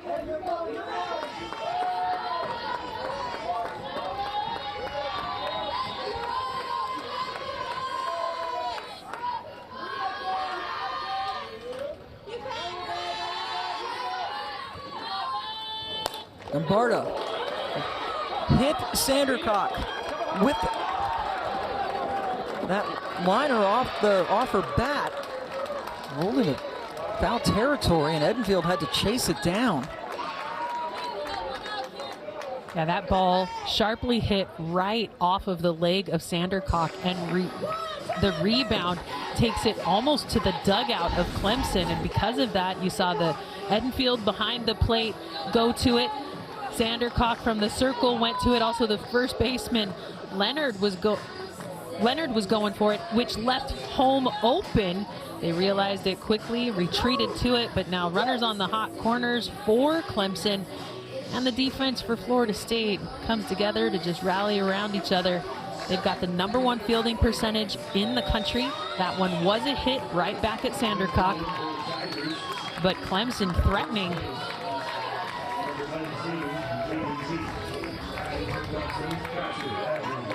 Jaden Sheik is pinch running for Gombarda over at first base.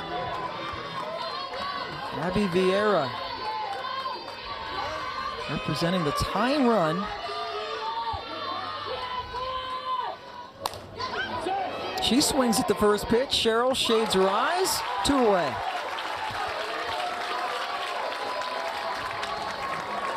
But here comes Aaliyah Logalea. If you're a Tiger fan, this is the batter you would want up now in this situation. Yeah, you couldn't script this one any better. Logaleo has been so hot in this tournament. Was 3 for 6 coming into this game. Each of those hits being a home run. Is 2 for 3 in this one with her first singles in the tournament. That's right. The other hits were home runs, monster shots. A base is open, second base is open. Sam Russ on deck, does have a home run, but certainly not the power hitter that Logaleo is, and she delivers. A run crosses the plate. Third hit of the day for Logaleo. The ball must look like a beach ball to her right now, the way that she is connecting. Just her 4th time not being successful in the tournament of not getting on safely. That one had a ton of green to work with. It scores a run, but Clemson still has work to do as they sit down by 2. 2 away for Russ.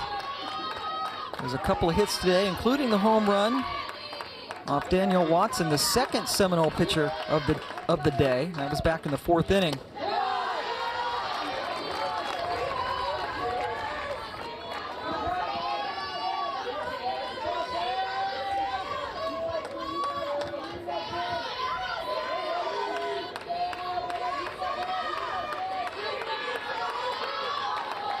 Tigers not going away quietly now in this championship game.